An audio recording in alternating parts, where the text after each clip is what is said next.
Vein की diary. एक भाई की अनकही कहानी। भाग 1। वो रात जब सच सामने आया। उस साल मेरी जिंदगी एकदम टूट गई थी। माँ बाप चले गए थे, कंपनी बैंकरप्सी के किनारे खड़ी थी, और उसी सबसे मुश्किल दौर में जब मेरी बहन वांतांग को मेरी सबसे ज्यादा जरूरत थी, मैंने खुद उससे दूरी बना ली। अपने हाथों से वो रिश्ता तोड़ दिया। 5 साल बाद उसकी कंपनी स्टॉक मार्केट में लिस्ट हो गई। वो सफल हो गई।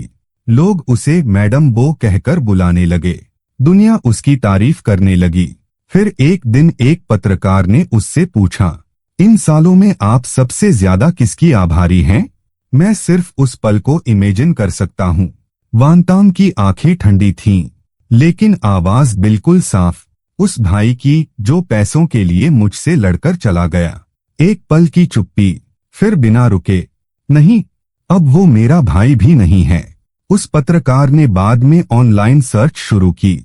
10 मिलियन का इनाम अनाउंस हुआ मुझे ढूंढने के लिए, लेकिन उन्हें मैं नहीं मिला। उन्हें सिर्फ मेरी मौत से पहले लिखी हुई डायरी मिली। जब वो डायरी वांतांग को दी गई, वो वहीं खड़ी रह गई। हाथ कांप रहे थे, लेकिन अगले ही पल उसने वो डायरी कूड़ेदान में फेंक दी और बोली, यह वियन की कोई चाल है, या फिर प्रोग्राम के लिए जानबूझकर किया जा रहा है। पत्रकार ने सिर हिलाया। उसने धीरे से डायरी उठाई और कहा, यह सच में आपके भाई की मरने से पहले की डायरी है, और उनकी बॉडी किसी ने क्लेम नहीं की, इसलिए क्रेमेटोरियम ने प्रोसेस कर दिया। बात पूरी भी नहीं हुई थी कि वांतांग गुस्से में खड़ी हो गई। मत सोचो कि मैं उसे माफ कर दूंगी ऐसी सस्ती चालों से। जाओ और बोनियान से कहो कि मेरा एक नया भाई है। वो मेरे लिए कुछ नहीं है। अगर वो मर भी जाए तो मुझे फर्क नहीं पड़ता। पत्रकार ने अजीब नजरों से उसे देखते हुए पूछा, तो इस डायरी का क्या करें? वांतांग हल्की सी हंसी। पढ़ो, मैं देखना चाहती हूँ उसने इसमें क्या झूठ गढ़ा है। और फिर मेरी आवाज उस डायरी के जरिए सामने आई। भाग 2। डायरी का पहला पन्ना। हेलो, आज से प्लीज मेरा ख्याल रखना। अब शायद सिर्फ तुम ही मेरे साथ रहोगे। मैं खुद को याद करता हूँ, आज जब मैं घर से भाग रहा था, अपने साथ वो सारे गिफ्ट्स लेकर जो मेरी फैमिली ने दिए थे, तब मेरी बहन ने मुझे पकड़ लिया। सच कहूँ तो मैं उससे मिलना नहीं चाहता था। मैं बस चुपचाप घर छोड़ना चाहता था, लेकिन वो बहुत परेशान करने वाली है। उसने मेरा हाथ पकड़ लिया, कहा मत जाओ, कहा तुम मेरे इकलौते परिवार हो। उस पल मेरा दिल थोड़ा कांपा था, लेकिन फिर भी मैंने सख्त चेहरा बनाकर उससे कहा, कंपनी बैंकरप्ट हो रही है, फिर भी तुम मुझे वो बाइक दिला सकती हो जो मुझे पसंद है? इतने पैसे उड़ा सकती हो? वो और भी बेचैन हो गई। उसने कहा, वो और मेहनत करेगी, बहुत सारा पैसा कमाएगी, मुझे पहले जैसी जिंदगी देगी। और फिर मैंने क्या कहा था? मुझे ठगा जाना ज्यादा पसंद है। तुम्हारे पास अगर मुझे मेंटेन करने की कैपेसिटी होती तो मैं अभी भी तुम्हारा अच्छा भाई होता। मेरी बहन, जो इतनी प्राउड थी, मुझे रोकने के लिए घुटनों पर बैठ गई थी। कितना पैथेटिक था ना। मैंने अपना चेहरा घुमा लिया और आंसू पोंछ लिए ताकि वो देख न सके। फिर मैंने कहा, मेरे फ्यूचर में दखल मत दो। और उसी वक्त मैंने उससे सारे रिश्ते तोड़ दिए। लोग मुझे देखते रहे जब मैं अपना सामान घसीटते हुए दूर जा रहा था। सॉरी बहन, तुम्हें बहुत दर्द हुआ होगा ना। डायरी का वो हिस्सा खत्म हुआ। उस रात पत्रकार ने गहरी सांस ली। अनएक्सपेक्टेडली, यह सीईओ अपने छोटे भाई पर इतना डिपेंड करती थी। कैमरा वांतांग की तरफ गया। उसके चेहरे पर कोई इमोशन नहीं था। वो अब भी ठंडी थी। उसने बस हल्के से कहा, मुझे बहुत पछतावा है। पछतावा है कि मैंने उसके साथ इतना अच्छा व्यवहार किया। एक नालायक को पाल लिया। भाग 3। डायरी आगे बढ़ी। मैं फिर आ गया हूँ। आज मैं एक और हॉस्पिटल गया, टेस्ट कराने। सच कहूँ तो मुझे उम्मीद थी कि पिछली डायग्नोसिस गलत हो, ताकि मैं वापस जाकर अपनी बहन से कह सकूं, मुझे पछतावा है, बस एक बार माफी मांग लूं। वो मुझे माफ कर देगी, पहले की तरह। लेकिन इस जिंदगी में इतने चमत्कार कहाँ होते हैं? डॉक्टर ने गंभीर चेहरे से देखा और पूछा, तुम्हारे माँ बाप कहाँ हैं? फिर उसने कहा, primary hepatocellular carcinoma already terminal stage में है, तुम्हें तुरंत हॉस्पिटलाइज होना पड़ेगा। मुझे उस बीमारी का पूरा मतलब समझ नहीं आया, लेकिन मौत का डर उसने मुझे रुला दिया। मैं सिर्फ 18 साल का था। डॉक्टर ने मुझे सहानुभूति से देखा और एडमिशन का बिल दे दिया। मैं भागकर पेमेंट मशीन तक गया, लेकिन अमाउंट देखकर मैं चुपचाप हॉस्पिटल से निकल गया। छोड़ो, मैंने अपनी बहन का मेन कार्ड लिंक किया हुआ है, उसमें थोड़ा पैसा बचा है। वैसे भी मैं मरने वाला हूँ, क्यों उसकी मेहनत की कमाई बर्बाद करूँ? उसका पैसा बहुत मुश्किल से आता है। डायरी में उसने याद किए वो दिन जब से वो कॉन्ट्रैक्टर भागा था जिसके साथ उनके माँ बाप काम कर रहे थे। प्रोजेक्ट गिर गया, फंडिंग चेन टूट गई और एक सोशल इवेंट में जाते वक्त कार एक्सीडेंट, दोनों वहीं खत्म हो गए। और उसी पल से कंपनी का सारा बोझ वांतान के कंधों पर आ गया। मैंने अपनी आंखों से देखा था कैसे लोग कर्ज वसूलने आते थे, घर की हर कीमती चीज उठा ले जाते थे, और मेरी बहन लोगों के सामने घुटनों पर बैठ गई थी, अपना सिर जमीन पर मार रही थी। वो लोगों के सामने हाथ जोड़कर गिड़गिड़ाती थी। इतनी शराब पी कि उसे पेट में ब्लीडिंग हो गई, लेकिन उसके पास ना इलाज के पैसे थे ना डॉक्टर को दिखाने का वक्त। जैसे ही थोड़ी ठीक हुई वो फिर काम ढूंढने निकल गई। लोग कहते थे वो मजबूत है, उसे कुछ नहीं होगा, लेकिन सच में क्या तुम्हें नहीं लगता मेरी बहन थोड़ी बेवकूफ है? मैं सच में उसका बोझ बांटना चाहता था। मैं उससे कहना चाहता था मुझे विदेश में पढ़ाई नहीं करनी, मैं अब पहले जैसा स्पॉइल्ड यंग मास्टर नहीं हूँ, मुझे कुछ नहीं चाहिए। लेकिन मैंने कभी नहीं सोचा था कि ऐसे क्रिटिकल टाइम में मुझे इतनी महंगी बीमारी हो जाएगी। डियर डायरी, क्या तुम्हें भी लगता है कि मैं बेकार हूँ? पत्रकार की आंखें भर आई थीं। उसने धीरे से कहा, शायद उस वक्त उनके जाने के पीछे कोई छुपी हुई वजह थी। इतनी कम उम्र में लिवर कैंसर, सच में दुखद है। लेकिन वांतान बस ठंडी हंसी हंस पड़ी। क्या शानदार विक्टिम बनने की एक्टिंग है। रिपोर्टर लिन, इसके झांसे में मत आइए। वियन बचपन से अच्छी एक्ट्रेस रही है। स्कूल न जाने के लिए माँ बाप से झूठ बोलती थी कि टखना मुड़ गया। पूरा परिवार हॉस्पिटल ले जाता था। यह हमेशा से अच्छी एक्ट्रेस रही है। भाग 4 रातें जो नींद नहीं लाती। डायरी फिर आगे बढ़ी। आज फिर एक रात बिना सोए गुजर रही है। मैं सोना चाहता हूँ, लेकिन दर्द इतना अनबेरेबल है कि हर पल बढ़ता जा रहा है। पेन किलर्स न लूं तो सह नहीं पाऊंगा, लेकिन मेरे पास पैसे नहीं हैं और अभी ज्यादा जरूरी चीजें हैं।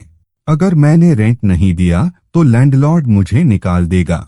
फिर मुझे वही करना पड़ेगा जो बचपन में मेरी बहन मजाक में कहती थी, छोटी गुफा में सोना। पहले जब मार्शल आर्ट्स नॉवेल्स पढ़ता था तो लगता था हीरोज का गुफाओं में सोना कूल होता है, लेकिन अब बड़ा होकर समझ आया बिना पैसे के जीना कितना डरावना होता है। मेरे पास कोई और रास्ता नहीं था। मैंने माँ बाप के दिए गिफ्ट्स ऑनलाइन डाल दिए। वही कुछ चीजें थी जो मैं अपने साथ लाया था, लेकिन जब भी कोई खरीदने आता मैं बहाने बनाकर मना कर देता। अंदर से मैं उन्हें छोड़ना नहीं चाहता था, लेकिन आखिरकार दर्द और भूख के आगे मैं हार गया। मैंने कार्ड से 500 निकाल लिए। सॉरी बहन, फिर से तुम्हारा पैसा खर्च कर रहा हूँ। गरीबी ने मुझे बदल दिया था। मेरी पुरानी आदतें खुद ही खत्म हो गई थीं। एक दिन तो मैं भूख से बेहोश होने वाला था। मैंने कूड़ेदान से किसी का फेंका हुआ गंदा बन उठाया और खा लिया, और सच कहूँ वो काफी अच्छा लगा। शायद गरीबी एक यंग मास्टर की सारी बीमारियां ठीक कर देती है। भाग 5 एक अजनबी की गर्माहट। मेरे टीचर का कॉल आया। उसने कहा, तुम्हारे मार्क्स अच्छे हैं। अचानक क्लास छोड़ना ठीक नहीं है। मुझे डर था कि वो मेरी बहन से कांटेक्ट करेगा, इसलिए मैंने स्कूल छोड़ने का फैसला किया। लेकिन उसने फिर भी मेरी बहन को कॉल कर दिया। थोड़ी देर बाद वांतान का कॉल आया। उसकी आवाज ठंडी थी। वियन, मुझे पता है तुम मुझसे कोई रिश्ता नहीं रखना चाहते। मुझे फर्क नहीं पड़ता तुम किसके साथ हो, लेकिन उसके लिए अपनी पढ़ाई छोड़ देना, क्या यह हमारे माँ बाप के साथ न्याय है? मैं उसकी आवाज सुन रहा था। लेकिन ऐसा लग रहा था जैसे बहुत लंबा समय गुजर गया हो, जैसे आधी जिंदगी बीत गई हो। मैंने अपना मुंह ढक लिया ताकि मैं जोर से रो न पड़ूं, लेकिन आंसू रुक ही नहीं रहे थे। बहन, मैं तुम्हें कितना मिस करता हूँ। दूसरी तरफ वो इम्पेशेंट हो गई। अगर तुम ऐसे ही रहे तो मैं सच में तुम्हारी चिंता करना बंद कर दूंगी। और फिर उसने फोन काट दिया। लेकिन मैं बहुत देर तक रोता रहा। मेरे नए हॉस्टल में एक लड़की रहती थी। उसका नाम सियान था। उसने मेरी तरफ देखा और हल्का सा मुस्कुराकर कहा, चिंता मत करो, अब तुम्हारे पास मैं हूँ, मैं तुम्हारा ख्याल रखूंगी। वो सच में बहुत अच्छी थी। उस रात मैंने दवा ली और बहुत शांति से सो गया। और फिर मैंने एक सपना देखा। उस सपने में पापा, माँ, मैं और मेरी बहन, हम सब डिज्नी गए थे। मेरी बहन मेरे लिए घंटों लाइन में खड़ी रही और जब आखिर नंबर आया उसने मेरा नाम जोर से पुकारा और मुझे उस एक्टर के सामने धकेल दिया जो आयरन मैन का रोल कर रहा था। मैं इतना मुस्कुराया कि मेरी आंखें सिकुड़ गईं। पापा, माँ और मेरी बहन थोड़ी दूर खड़े मुझे खुशी से देख रहे थे। लेकिन जैसे ही मैंने फोटो खत्म की और पीछे मुड़ा, सब गायब हो चुके थे। आसमान अचानक अंधेरा हो गया। मैंने उन्हें हर जगह ढूंढा, लेकिन वो कहीं नहीं मिले। और फिर मैं डर के मारे उठ गया। सियांग ने मुझे पैसे बचाने के कई तरीके सिखाए। सुपरमार्केट जाकर एक्सपायरी के करीब वाला खाना लेना, मार्केट में जो सब्जियों की पत्तियां लोग फेंक देते हैं उन्हें उठाना, सड़ा हुआ हिस्सा हटाकर उबाल लेना, उससे भी पेट भर सकता है। सियांग मुझे पार्ट टाइम काम पर भी ले गई। उस दिन मैंने 60 युवान कमाए। जब मैंने वो पैसे हाथ में लिए, पहली बार लगा कि मैं बेकार नहीं हूँ। मैंने सोचा, अगर मैं हर दिन इतना कमा पाऊँ तो मरने के बाद भी अपनी बहन के लिए थोड़ा पैसा छोड़ सकता हूँ। यह सोचकर मैं खुद ही हंस पड़ा। सियांग मुझे ऐसे देख रही थी जैसे मैं पागल हूँ। उसने मेरे माथे पर हाथ रखकर कहा, बेवकूफ। भाग 6, चांग सिंह। पत्रकार ने थोड़ा रुककर अगला पन्ना पलटा। डियर डायरी, आज मुझे एक छोटा सा पप्पी मिला। मैं उसे अपने पास नहीं रखना चाहता था, लेकिन वो अपनी घायल टांग घसीटते हुए मेरे पीछे आता रहा, कराहता हुआ। मैंने पहले तो आगे बढ़ने का फैसला किया, लेकिन 2 कदम चलने के बाद ही रुक गया और फिर पीछे मुड़मुड़कर उसे देखने लगा। जैसे ही मैंने उस छोटे से पीले पप्पी को उठाया, उसकी आंखें अचानक चमक उठीं। वो मेरी हथेली को लगातार चाटने लगा। मैंने धीरे से आह भरी। लगता है इसे समझ आ गया कि मैं दिल से सॉफ्ट हूँ। मैंने उसका नाम रखा चांग, मतलब लंबी उम्र। मैं चाहता था कि वो लकी हो, लंबी जिंदगी जिए, मेरी तरह छोटी और अधूरी नहीं। मैं उसे पेट हॉस्पिटल लेकर गया। सिर्फ चेकअप फी ने ही मेरी पूरी पॉकेट खाली कर दी और डॉक्टर ने कहा, सर्जरी के लिए 2000 युवान लगेंगे। अगर ऑपरेशन नहीं हुआ तो वो मर जाएगा। मैंने चांग को अपनी बाहों में देखा और डॉक्टर से धीरे से कहा, क्या मैं कुछ दिनों बाद ला सकता हूँ? अभी पैसे नहीं हैं। लेकिन उसने साफ मना कर दिया। मैं चांग को गोद में लेकर हॉस्पिटल से बाहर आया और सड़क के कोने पर बैठ गया। उससे बात करने लगा। तुम कितने बेवकूफ हो, इतने सारे अमीर लोग हैं, उनके पास क्यों नहीं गए? मेरे पास क्यों आए, जो खुद मरने वाला है? लेकिन वो कुछ नहीं समझ रहा था, बस खुशी से अपनी पूंछ हिला रहा था, जैसे उसे अपना घर मिल गया हो। उसे देखकर मेरी आंखें भर आईं और मजबूरी में मैं एटीएम गया। लास्ट टाइम बहन, यह आखिरी बार है जब मैं तुम्हारा पैसा खर्च कर रहा हूँ। लेकिन मैंने कभी नहीं सोचा था कि उसने मेरा सेकेंडरी कार्ड ऑलरेडी कैंसिल कर दिया होगा। मेरे पास कोई ऑप्शन नहीं था चांग के लिए। मैंने उसे ब्लैक लिस्ट से निकाला और कॉल किया। फोन काफी देर तक बजता रहा। मुझे लगा वो उठाएगी ही नहीं, लेकिन आखिरकार उसने उठा लिया। उसकी आवाज ठंडी थी। तो तुम्हें पछतावा हो रहा है? तुमने मुझे ब्लॉक किया और अब खुद कॉल कर रहे हो, या फिर पैसे खत्म हो गए? उसकी हर बात ने मेरे शब्द गले में ही रोक दिए। मैं कॉल काट देना चाहता था, लेकिन मेरी बाहों में चांग सिंह मुझे याद दिला रहा था। मैंने बस धीरे से कहा, मुझे 2000 चाहिए। कुछ पल खामोशी रही, फिर उसने कहा, इतने समय बाद कॉल किया, यह तक नहीं पूछा मैं ठीक हूं या नहीं, खा रही हूं या नहीं, सो रही हूं या नहीं, बस पैसे चाहिए, है ना। मैंने अपने होंठ जोर से काट लिए। खून का स्वाद मेरे गले में भर गया, लेकिन मैंने उसे निगल लिया। उसने फिर कहा, ठीक है, मैं सब दे दूंगी, लेकिन आज से हमारा भाई बहन का रिश्ता खत्म। और उसने फोन काट दिया। मैं खुद को रोक नहीं पाया। मैं जमीन पर बैठ गया, चांग सिंह को कसकर पकड़ लिया और खून की उल्टी करने लगा। बहुत सारा खून। चांग डर गया था। वो लगातार सिसक रहा था और मेरे गाल चाट रहा था। मैंने उसे धीरे से सहलाया। दर्द हो रहा है, लेकिन अब मैं सुन्न हो गया हूँ। शायद दिल का दर्द ज्यादा है। जब मैंने उसे एक्स्ट्रा पैसे वापस भेजने की कोशिश की तो पता चला मेरी बहन ने मुझे ब्लॉक कर दिया है। मैं चांग को पकड़कर बहुत रोया। अब मुझे समझ आ गया था, वो सच में मुझे नहीं चाहती। पहले मैं चाहता था कि वो मुझे भूल जाए, मुझसे रिश्ता तोड़ दे, लेकिन अब जब उसने सच में ऐसा कर दिया तो यह दर्द सांस लेने नहीं दे रहा था। उस रात लाइव स्ट्रीम देख रहे लाखों लोग अब बिल्कुल चुप हो गए थे। कमेंट्स की बाढ़ आ गई थी। चांग सिंह का क्या हुआ? जल्दी आगे बढ़ो, पप्पी के लिए मर जाऊं। और पत्रकार ने अगला पन्ना खोला। भाग 7। एक अच्छी खबर, एक बुरी खबर। डियर डायरी, काफी समय बाद लिख रहा हूँ। एक अच्छी खबर है, चांग की सर्जरी हो गई है। अब वो हेल्थी है, बस बहुत ज्यादा क्लिंगी हो गया है। मैं जहाँ भी जाता हूँ वो मेरे पीछे आता है। सोते वक्त भी मेरे पैरों के पास सिमटकर सोता है। लेकिन एक बुरी खबर भी है, मेरी बीमारी और बढ़ गई है। पता नहीं मैं कितने दिन और जिंदा रहूंगा, शायद 1 महीने से भी कम। आज पंफलेट बांटते वक्त अचानक सड़क पर ही बेहोश हो गया। चांग सिंह बहुत डर गया था। वो लगातार मेरा चेहरा चाट रहा था, भौंक रहा था, और आखिरकार उसने किसी दयालु इंसान को बुला लिया जिसने मुझे हॉस्पिटल पहुंचाया। डॉक्टर ने साफ कहा, तुम्हें तुरंत एडमिट होना पड़ेगा। मैंने कुछ टालने वाली बातें कहीं और हॉस्पिटल से भाग गया। मैं एडमिट नहीं होने वाला, वो बहुत महंगा है। कल जब मैंने आईने में देखा, बाल झड़ चुके थे, चेहरा पीला पड़ गया था।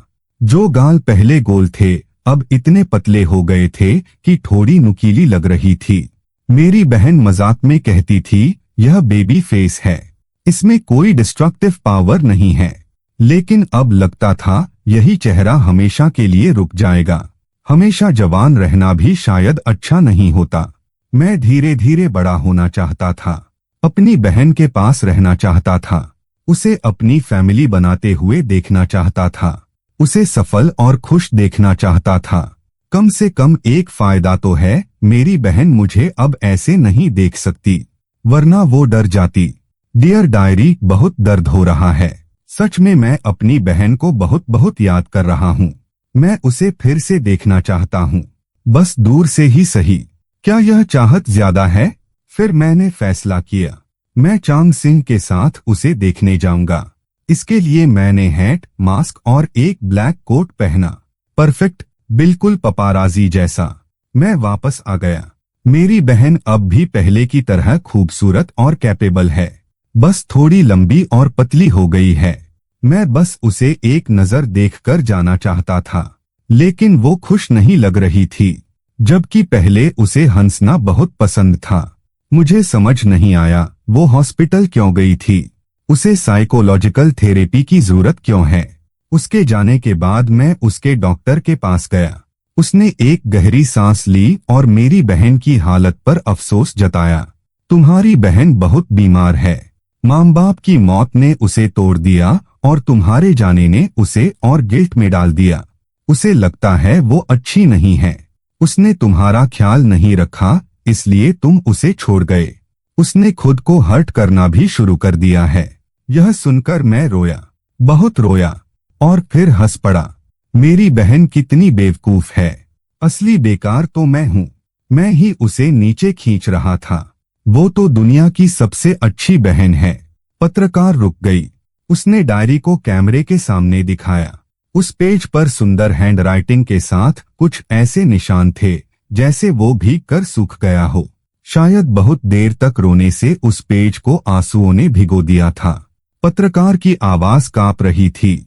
मैं कितना बेकार हूँ, मैं कुछ नहीं कर सकता।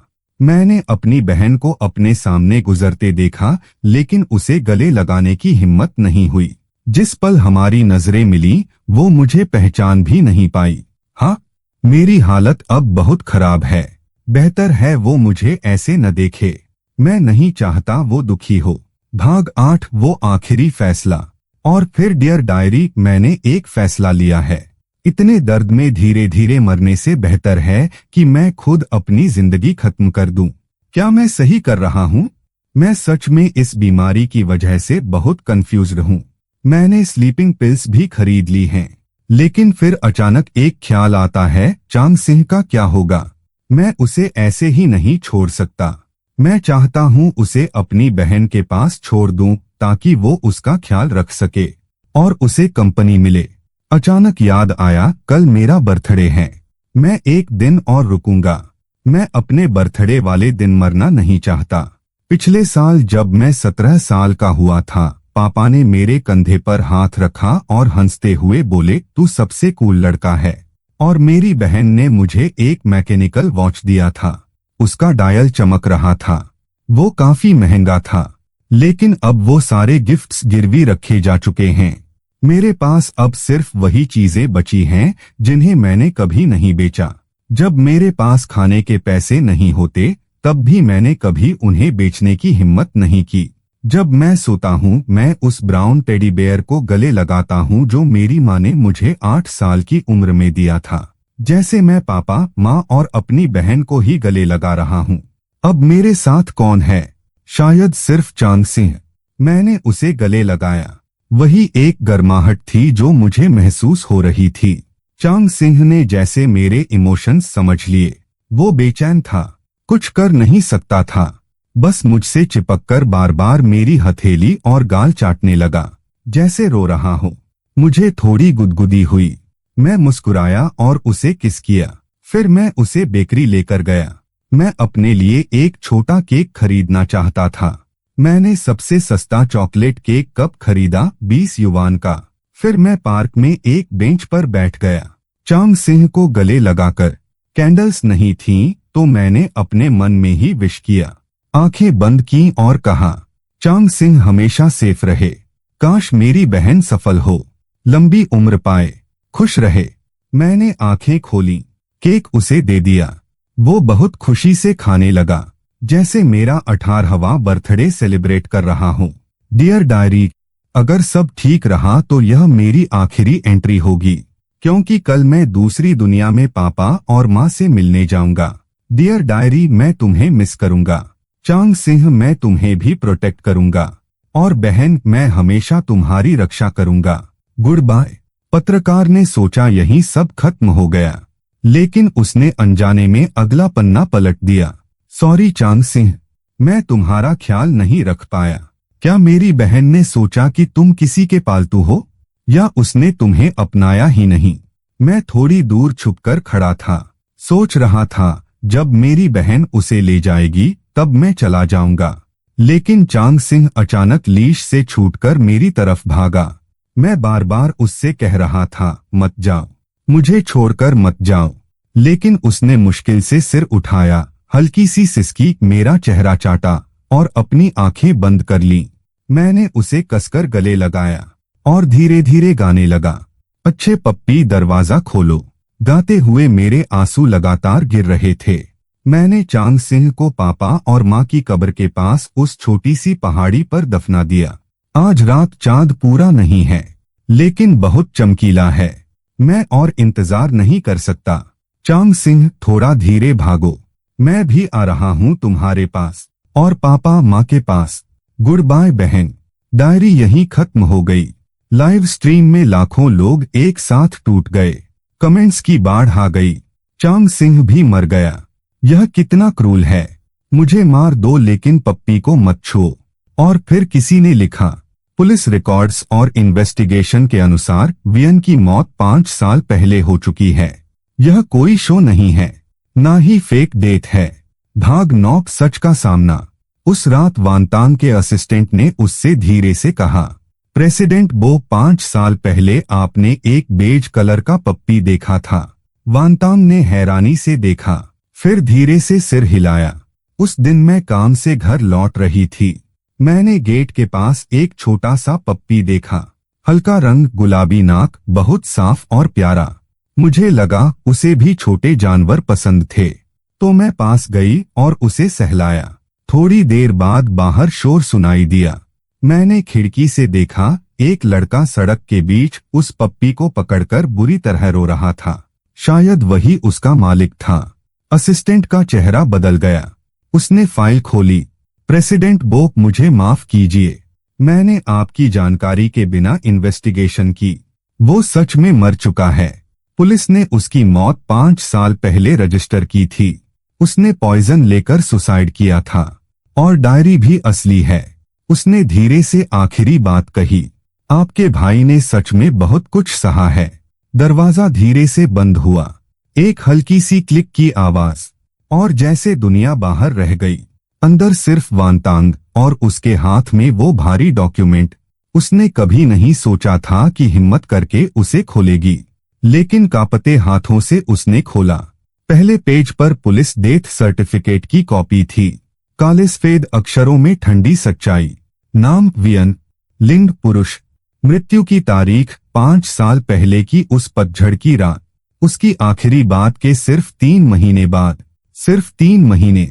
मृत्यु का कारण, स्थान चंग्याओ नदी के पास छोटी सी झाड़ियों में।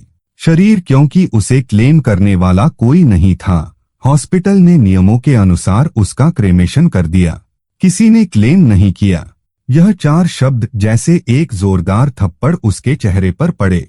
उस वक्त वो क्या कर रही थी? शायद किसी पार्टी में जबरदस्ती मुस्कुरा रही थी। शायद उसने एक बार भी यह सोचने की कोशिश नहीं की कि वो कहीं जिंदा भी है या नहीं। फाइल के साथ कुछ फोटो भी अटैच थीं। क्वालिटी बहुत साफ नहीं थी, लेकिन समझने के लिए काफी थी। एक दुबला-पतला, लगभग पहचान से बाहर हो चुका लड़का पेड़ के सहारे चुपचाप बैठा था। उसने वही ब्लैक कोट पहना हुआ था। हैट ने उसके चेहरे का ज्यादातर हिस्सा ढक रखा था। उसके पैरों के पास खाली दवाइयों के पैकेट और स्लीपिंग पिल्स के ब्लिस्टर, और उसकी बाहों में बस एक पुराना, गंदा सा ब्राउन टेडी बेयर। वांतांग ने उसे तुरंत पहचान लिया। वो वही गिफ्ट था जो माँ ने उसे 8 साल की उम्र में दिया था। एक और फोटो थी जहां डायरी मिली थी, ठीक उसके पास प्लास्टिक बैग में केयरफुली लपेटी हुई, जैसे उसे नमी से बचाने की कोशिश की गई हो। आखिरी पल तक वो बस उस डायरी को प्रोटेक्ट कर रहा था। वांतांग की सांसें तेज हो गईं। उसकी नजर धुंधली पड़ने लगी। उसने जल्दी से अपना मुंह ढक लिया, लेकिन उसके सीने से उठती हुई वो टूटी हुई आवाज रुक नहीं पाई। आंसू जो वो सोचती थी पहले ही खत्म हो चुके हैं, इस पल फट पड़े। वो बुदबुदाई, नियन नियन। उसकी आवाज उसकी अपनी भी नहीं लग रही थी। वो सच में बीमार था, सच में अकेला था। अपनी आखिरी सांसों में बीमारी और दुनिया की बेरुखी झेल रहा था। फिर भी हर वक्त मेरे बारे में सोच रहा था। उसने जो कुछ भी कहा था वो सब जानबूझकर था, मुझे दूर करने के लिए। इसलिए नहीं कि वो मुझसे प्यार नहीं करता था, बल्कि इसलिए कि वो मुझसे बहुत ज्यादा प्यार करता था। इतना कि वो खुद सारे इल्जाम और दर्द उठाना चाहता था, बस मुझ पर बोझ न बने। और मैंने क्या किया? मैंने उसकी हर बात पर यकीन कर लिया। 5 साल तक उससे नफरत करती रही, यहाँ तक कि उसकी मौत की खबर पर भी मैंने कहा, मर भी जाए तो मुझे फर्क नहीं पड़ता। एक भारी पछतावे की लहर उसे डुबोने लगी। उसे मेरी आखिरी बातें याद आईं। मैं तुम्हें सब दे दूंगी, क्या अब तुम खुश हो? और फिर उसने कॉल काट दिया था। उस वक्त मुझे कितना दर्द हुआ होगा, कितना। वांतांग चेयर से फिसलकर नीचे कारपेट पर बैठ गई, एक खोई हुई बच्ची की तरह अपने शरीर को समेटकर जोर जोर से रोने लगी। भाग 10 वापसी का रास्ता। कुछ दिनों बाद वांतांग का अडॉप्ट किया हुआ छोटा भाई व्यू वीडियो कॉल पर दिखा। उसकी आवाज हेजिटेंट थी। बहन, मुझे पुराने सामान में एक एल्बम मिला, बहुत छुपा हुआ। उसमें वियन की चाइल्डहुड फोटोज हैं। और कुछ डायरी पेजेस भी जो तुमने टीनेज में लिखे थे। मैंने उन्हें पढ़ा। मुझे कुछ बातें पता चली, शायद तुम भी भूल चुकी हो। वांतांग का हाथ हल्का सा कांप गया। कुछ दिन बाद वो पार्सल आया। उसे याद आया वो रात जब माँ बाप के एक्सीडेंट से एक दिन पहले घर में बड़ा झगड़ा हुआ था। पापा एक बड़ा रिस्क लेना चाहते थे, माँ भी उन्हें सपोर्ट कर रही थी, लेकिन उस समय की वांतांग ने जोरदार विरोध किया था। उसने गुस्से में कहा था, अगर आप ऐसा करेंगे तो हम सब बर्बाद हो जाएंगे। और उस डायरी की आखिरी लाइन थी, अगर कभी यह फैमिली टूट गई तो इसकी वजह वही होंगे। यह शब्द जो समय के साथ दब गए थे, अचानक एक जंग लगी चाबी की तरह उसकी यादों का बंद दरवाजा खोल गए। वांतांग कुर्सी पर गिर गई। उसका शरीर ठंडे पसीने में भीग गया और तब उसे सब याद आ गया। जिस दिन माँ बाप का एक्सीडेंट हुआ था वो उसी झगड़े की वजह से हुआ था और वो उन्हें विदा करने भी नहीं गई थी। इतने सालों तक यह याद उसने खुद से छुपा ली थी। 2 दिन बाद वांतांग ब्रिस्तान गई। हल्की बारिश में बिना छतरी के वो मेरी कब्र के सामने खड़ी रही काफी देर तक, फिर धीरे धीरे घुटनों पर बैठ गई। वो रो नहीं रही थी, बस अपने हाथों से उस फोटो पर जमी पानी की बूंदें साफ कर रही थी। नियन नियन, लगता है अब तुम्हारी बहन कुछ समझने लगी है। मैं हमेशा सोचती थी कि मैं काफी नहीं थी, इसलिए मैंने तुम्हें खो दिया। अब जब मैं पीछे मुड़कर सोचती हूँ तो लगता है शायद बहुत पहले से ही हमारी फैमिली एक मुश्किल रास्ते की तरफ धकेली जा चुकी थी। पापा को रिस्क लेना ही था, माँ ने उनका साथ दिया और मैं उस वक्त बहुत जिद्दी थी। तुम्हारी बहन गलत थी, बाद के सालों में भी गलत रही, बस खुद को प्रूव करने में लगी रही। यह समझ ही नहीं पाई कि तुम सब फेक कर रहे थे, और जब सच्चाई पता चली तब भी सिर्फ खुद को सजा देना ही सीखा। तुम चाहते थे कि मैं हमेशा खुश रहूं। पहले मुझे लगता था यह नामुमकिन है, तुम्हारे बिना मैं खुश कैसे रह सकती हूँ, लेकिन अब मैं कोशिश करूंगी, सच में कोशिश करूंगी। उसकी आवाज धीमी थी लेकिन मजबूत। बारिश उसके बालों से होकर बह रही थी, आंसुओं के साथ मिलकर, लेकिन इस बार उसने खुद को रोका नहीं। भाग 11 उसकी आखिरी विश। कुछ समय बाद एक कॉल आया नर्सिंग होम से, सियांग का। मिस सियांग की तबीयत खराब है, वो आपसे मिलना चाहती हैं। वांतांग ने तुरंत सब कैंसिल किया और उस छोटे शहर की तरफ ड्राइव की। हॉस्पिटल रूम में सियांग पहले से काफी कमजोर लग रही थी, लेकिन आंखें अब भी साफ थीं।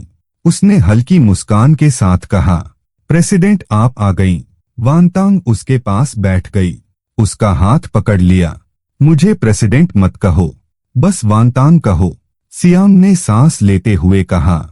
उसके जाने से पहले उसने मेरा हाथ पकड़ा था और कहा था, सियांग बहन, अगर मेरी बहन को कभी पता चले, उससे कहना वो ज्यादा देर तक दुखी न रहे, किसी को ढूंढे जो उसका साथ दे, पापामा की तरह अकेली न रह जाए, और हर दिन गर्मनरम खाना खाए। ज्यादा देर तक दुखी मत रहना, किसी को ढूंढ लेना, रोज गर्म खाना खाना। यही थे उसके छोटे भाई के आखिरी ख्याल। वांतांग का गला भर आया, उसने अपना चेहरा हथेली में छुपा लिया।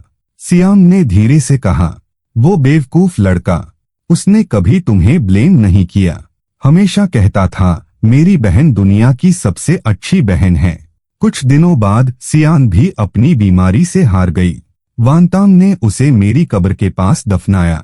उसने फूल रखे और एक कप गर्म चाय। अब जाओ, उससे मिलो। भाग 12 नियन चांग सिंह फाउंडेशन। उसके बाद वांतांग ने एक बड़ा फैसला लिया।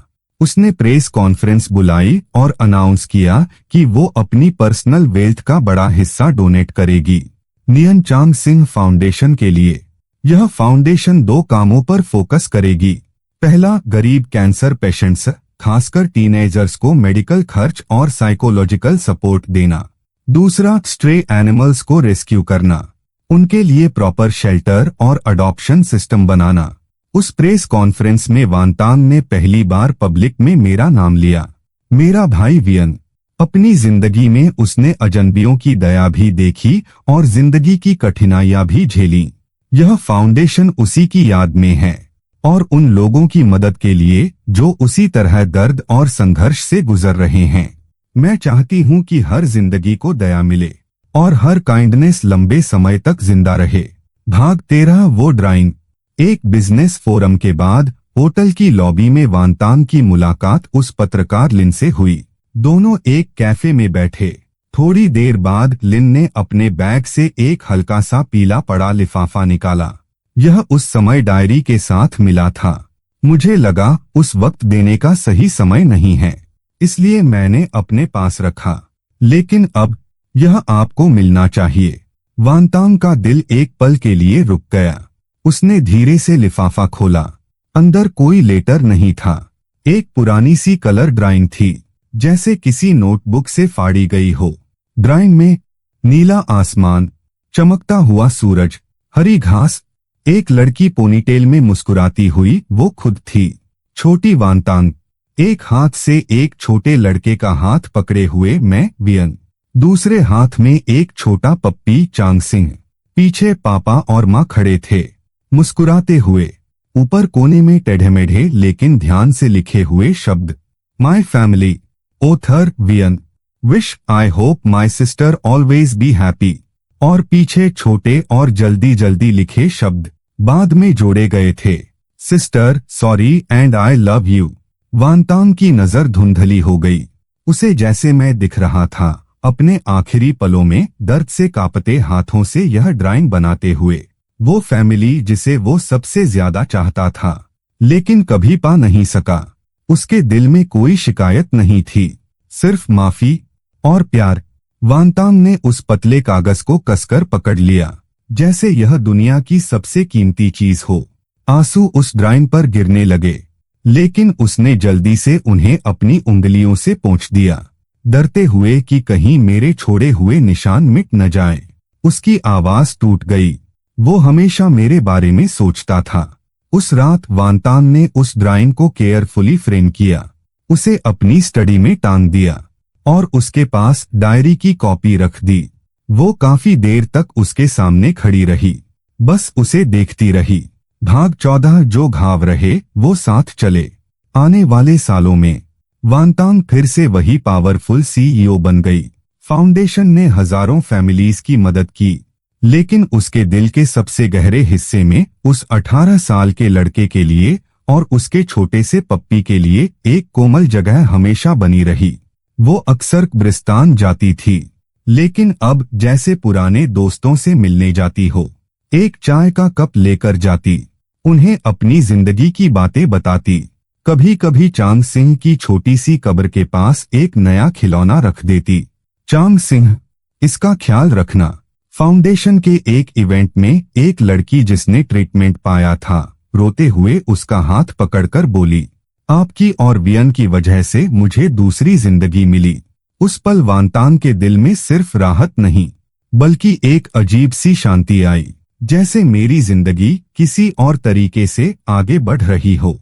वांतांग अब दादी बन चुकी थी। अपनी छोटी सी पोती नियानिन को गोद में लिए सूरजमुखी के बीच टहलाती। उसकी आंखें बिल्कुल मेरी जैसी थीं। देखो, यह तुम्हारे दादा और चांग सिंह हैं। वो तुमसे बहुत प्यार करते हैं। व्यू के 70वें बर्थडे पर उसने एक हैंडमेड फोटो एल्बम दिया। पहले पेज पर लिखा था, माय फैमिली मूवी। नियानिन ने अपने छोटे छोटे हाथों से लिखा था, परदादा, परदादी, दादा, चांग और हम। आखिरी पेजेस खाली थे।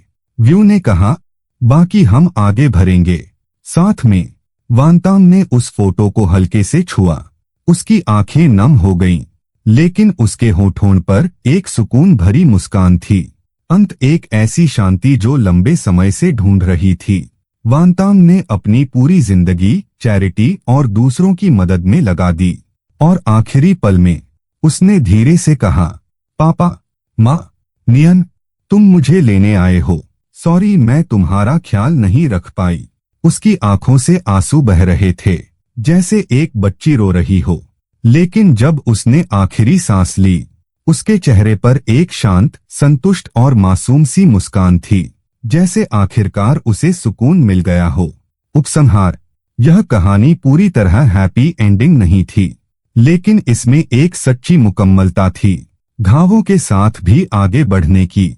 वांगतांग ने अपने दुख को मिटाया नहीं, लेकिन उस तीखे गेट को कम कर दिया। उसे समझ आया, मैं उसे सिर्फ दर्द और पछतावा देकर नहीं गया, बल्कि एक सच्चा, साफ प्यार और एक दुआ भी देकर गया। My family, I hope my sister always be happy. Sister, sorry and I love you. वो ड्राइंग उसके दिल के सबसे ठंडे कोने में एक छोटी सी रोशनी बन गई, और वो रोशनी कभी नहीं बुझी।